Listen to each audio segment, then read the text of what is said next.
और आज हम लोग उड़ीसा में प्रचार के लिए आए थे। इस प्रदेश के लोगों को एक नई सरकार का चयन करना है और यहीं के लोगों को अपने लोकसभा के उम्मीदवार को भी चुनना है। अब तक जो मतदान हुआ है उसको देखकर एक बात स्पष्ट हो गई है कि कांग्रेस पार्टी और इंडिया अलायंस के उम्मीदवार बहुत आगे बढ़ चुके हैं और भाजपा और एनडीए गठबंधन के जो लोग हैं, जो उम्मीदवार हैं, वो लगातार पिछड़ रहे हैं।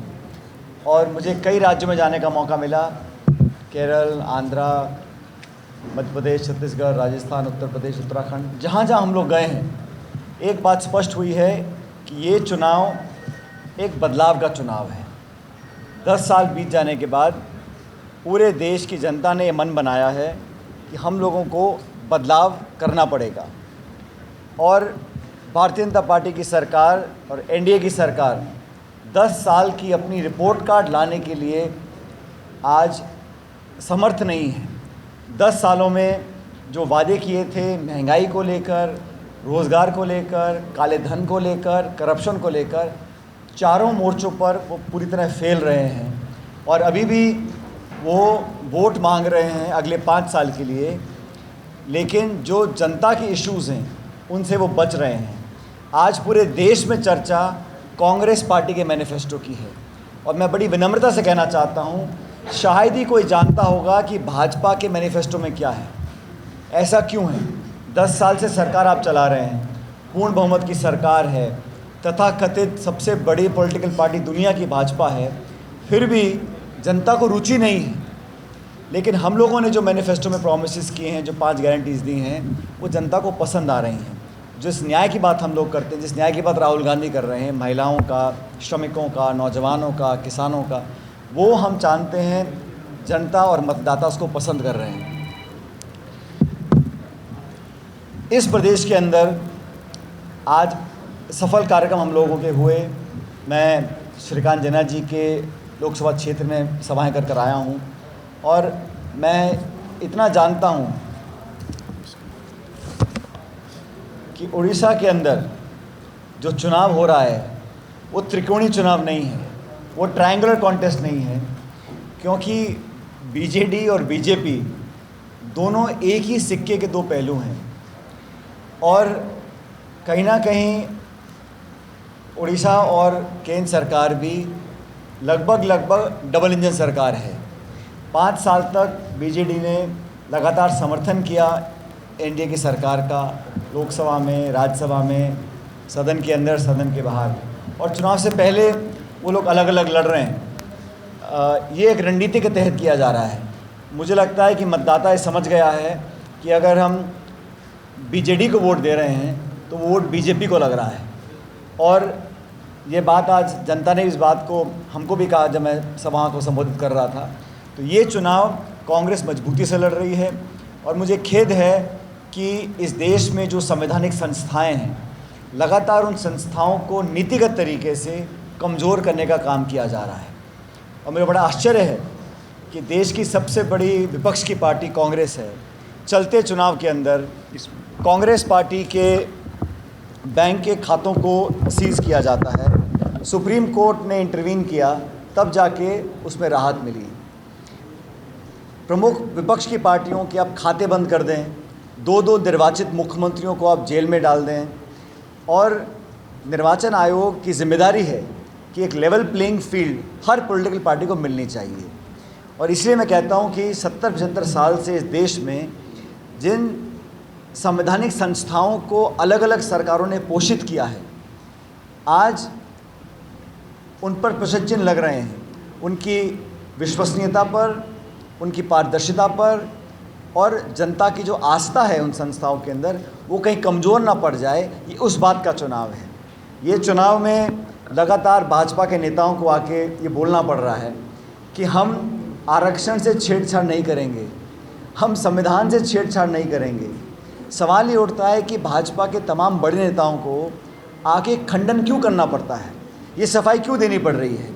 आज से पहले जो प्रधानमंत्री और बड़ी सरकारें थीं, राजीव गांधी जी के पास 400 से ज़्यादा सांसद थे, उन्होंने कभी नहीं कहा कि हम संविधान से छेड़छाड़ नहीं करेंगे या आरक्षण से छेड़छाड़ नहीं करेंगे। ये भाजपा और उनके जो वायुमंडल है, वहीं से ये बातें निकली हैं और सरकार और सत्ताधारी दल के अंदर से आवाज़ें उभरी, सवाल उठे संविधान को लेकर, आरक्षण को लेकर। इसीलिए पॉलिटिकली बैकफुट पे आते हुए भाजपा ने अब खंडन किया है और हम पे आरोप लगा रहे हैं कि कांग्रेस आ जाएगी तो क्या हो जाएगा,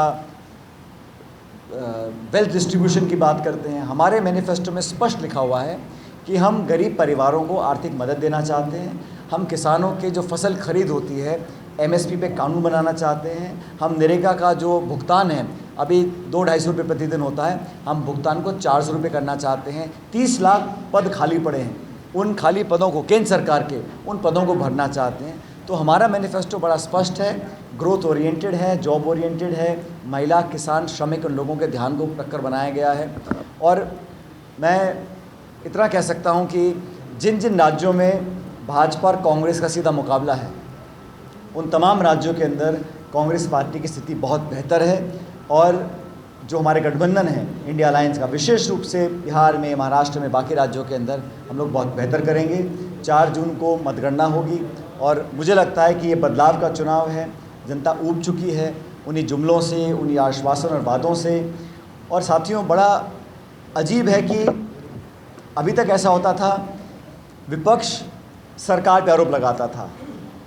पहली बार देखा है कि सत्ताधारी दल और सरकार विपक्ष पे आरोप लगा रहे हैं और कांग्रेस पे आरोप लगा। आज भी नेहरू जी को लेकर, इंदिरा जी को लेकर, राजीव गांधी जी को लेकर चर्चाएं की जाती हैं, 50 के दशक में क्या हुआ, 60 के दशक में क्या हुआ, लेकिन आपने इन 10 सालों में क्या किया उसका कोई जवाब नहीं मिल रहा है।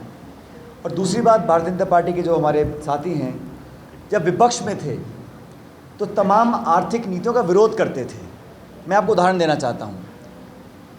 जब हमने बात की एफडीआई की, फॉरेन डायरेक्ट इन्वेस्टमेंट, रिटेल और डिफेंस में, उसका विरोध किया, आज समर्थन कर रहे हैं। मनमोहन सिंह जी की सरकार में मैं मंत्री था, हम लोगों ने डीबीटी, डायरेक्ट बेनिफिट ट्रांसफ़र चालू किया, उसका विरोध इन्होंने किया। हमने जीएसटी को चालू करना चाहा, उसका विरोध किया। हमने इंडिया यूएस न्यूक्लियर डील किया, उसका इन्होंने विरोध किया।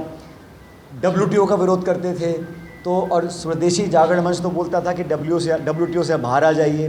तो तमाम जो आर्थिक मुद्दे थे, और ये Aadhaar card, unique identification number, broadband to the villages, IT revolution, telecom revolution, जिसकी आज ये सरकार बहुत बखान करती है, ये सब कांग्रेस की सोच की परिकल्पना का परिणाम है।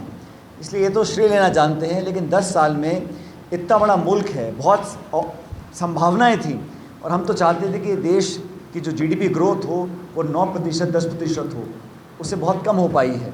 तो ये सरकार से लोगों का मन उठ चुका है, और इस प्रदेश के अंदर जो पर्दे के पीछे खेल होता था, अब चुनाव के प्रचार के माध्यम से सब खेल बाहर आ गया है कि दोनों दल एक ही हैं। इन्होंने बड़े चालाकी और तरीके से अपने टिकट वितरण करे हैं, विधानसभा लोकसभा के एक अंडरस्टैंडिंग करके की है। तो बीजेडी को वोट डालना मतलब बीजेपी को वोट डालना है, जनता समझ चुकी है। और कांग्रेस पार्टी तमाम दबावों के बाद सारी केंद्र सरकार की एजेंसीज़ विपक्ष को दबाने का काम कर रही हैं, संसाधनों को, बैंक खातों को फ्रीज़ करने का काम किया। बावजूद उसके कांग्रेस पार्टी मजबूती से चुनाव लड़ रही है, और मैं ये कह सकता हूँ कि हम लोग इस प्रदेश के अंदर ताकत से, मजबूती से और जीतने के लिए चुनाव लड़ रहे हैं। इसलिए परिणाम हमारे पक्ष में आएंगे, और पहले से बहुत अच्छा प्रदर्शन कांग्रेस पार्टी करेगा विधानसभा में, और लोकसभा के अंदर जो इंडिया अलायंस को संख्या की ज़रूरत है बहुमत साबित करने के लिए, उतना संख्या बल हमको मिलेगा जब 4 जून को मतगणना हो।